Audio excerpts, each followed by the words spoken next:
Good morning all of you, how are you, कैसे हो आप सभी। अभी तक हमने प्रोविज़नल एडमिनिस्ट्रेशन के बारे में पढ़ा था, मतलब कि जो प्रांतीय प्रशासन होता है वो क्या होता है उसके बारे में हमने पढ़ा था। आज हम जो है सिटी एडमिनिस्ट्रेशन और मिलिट्री एडमिनिस्ट्रेशन के बारे में पढ़ेंगे। सिटी एडमिनिस्ट्रेशन का मतलब होता है, सिटी मतलब नगर या शहर, और एडमिनिस्ट्रेशन मतलब प्रशासन यानी कि नगरीय प्रशासन। According to Greek ambassador Megasthenes, city administration was handled by a council of 30 member which was divide into 6 committees. According to Greek ambassador यानी कि जो ग्रीक जो यूनानी जो राजदूत है मेगास्थनीज, उसके अनुसार जो सिटी एडमिनिस्ट्रेशन है यानी कि जो नगर प्रशासन है, was handed by a council यानी कि उसको जो है एक जो परिषद होती है उसके रूप में जो है हैंडल किया जाता है, मतलब संभाला जाता है, जिसमें 30 मेंबर होते हैं यानी कि 30 सदस्य होते हैं। Which was divide into 6 committee, जो कि 6 मंडलों में विभाजित किए गए हैं।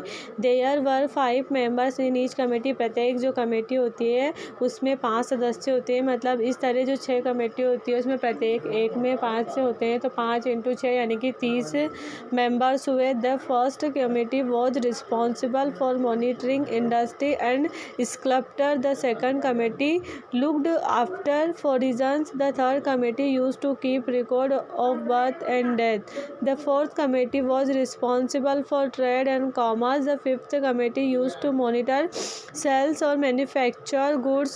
The sixth committee was responsible for collecting 1/10 part of sale in the form of sales tax. यानी कि इसमें प्रत्येक कमेटी का एक अलग अलग दायित्व होता है। तो जो फर्स्ट कमेटी होती है वो रेस्पॉन्सिबल, वो किसके लिए जिम्मेदार होती है, for monitoring industry and sculpture, यानी कि जो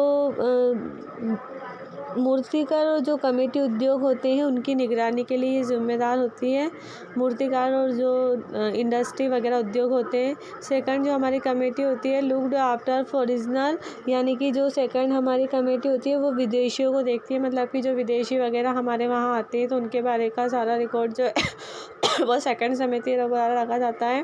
जो थर्ड कमेटी होती है वो use to keep records of birth and death, ये मृत्यु और जन्म के बारे में जो है रिकॉर्ड रखती है। और जो फोर्थ कमेटी होती है was responsible for trade and commerce, यानी कि जो व्यापार और वाणिज्य है उसके बारे में जो है ये रखती है। फिफ्थ जो हमारी कमेटी होती है वो monitor sales of manufacture goods, यानी कि जो हमारी पांचवी जो हमारी कमेटी होती है ये जो मैन्युफैक्चर मतलब जो वस्तुओं के उत्पादन होते हैं उसकी जो है निगरानी रखती है। और जो सिक्स हमारी कमेटी होती है वो collecting 1/10 part of the sale in the form of sales tax, यानी कि 10वें हिस्सों को बिक्री कर या सैन्य प्रणाली के रूप में इकट्ठा करने के लिए जो होती है ये जिम्मेदार होती है। इसके बाद हम पढ़ेंगे मिलिट्री सिस्टम। तो for the purpose of organize the army there was a separate military department which was further divide into 6 committee for the purpose of organization army, यानी कि पर्पज मतलब कि उद्देश्य होता है, और ऑर्गेनाइज मतलब होती है आयोजन करना, और आर्मी मतलब सेना। तो सेना के आयोजन के उद्देश्य से जो है द सेपरेट मिलिट्री डिपार्टमेंट एक अलग से सैन्य विभाग था, मतलब बनाया गया था उसको, विच was further divide into 6 committee, जिसको जो है 6 विभागों में 6 समितियों में विभाजित किया गया था, बांटा गया था। 5 members were present in each committee, इसमें जो होते थे 5 मेंबर्स होते थे एक कमेटी के अंदर। और these committee use to look after the 5 department of the army which include, ये जो कमेटी होती थी ये 5 जो समितियाँ इसमें होती थी वो शामिल थी, मतलब कि ये समितियाँ जो थी ये the committee use to look after the 5 department, इसमें 5 जो होते थे विभाग होते थे। तो इसमें जो विभाग है उसमें कौन कौन शामिल है, तो पहला है पैदल सोल्जर ऑन फुट, यानी कि पैदल सैनिक। दूसरा होता है अश्वा सोल्जर ऑन हॉर्स, यानी कि अश्व यानी कि घोड़े के बोला जाता है, तो हॉर्स के ऊपर जो सवारी करते हैं वो। हाथी तो सोल्जर ऑन एलिफेंट, यानी कि हाथी के ऊपर जो सेवक जो होते हैं सवारी करते हैं। रथ यानी कि सोल्जर ऑन चैरियट, जो रथ पे सवारी करते हैं वो सैनिक। एंड नेवल फोर्स, यानी कि जो नौसेना अधिकारी होते हैं। तो ये 5 जो समिति होती है इसमें शामिल होती है। Antapala was the officer responsible for issue related to military management, यानी कि इसमें जो मिलिट्री का जो मैनेजमेंट होता है वो किसके ऊपर होता है, उसकी जिम्मेदारी जो होती है अंतपाल के ऊपर होती है। यानी कि अंतपाल जो होता है वो इन सब की जिम्मेदारी उसके ऊपर होती है। जिम्मेदार सीमावर्ती क्षेत्रों को व्यवस्थित करने और निगरानी करने की जिम्मेदारी उसकी होती है।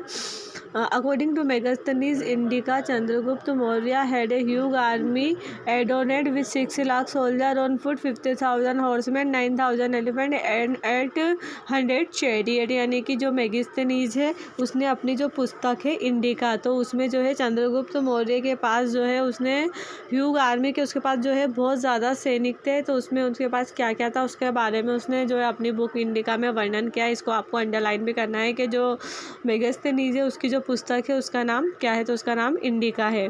तो इसने बताया है कि उसके पास 6 लाख सैनिकों की एक विशाल सेना थी और 50,000 यानी कि 50,000 जो थे वो घुड़सवार थे और 9,000 जो थे हाथी थे और 800 जो थे रथ थे। तो इसको आपको अंडरलाइन करना है कि जो है चंद्रगुप्त जो मौर्य था उसके पास क्या क्या था।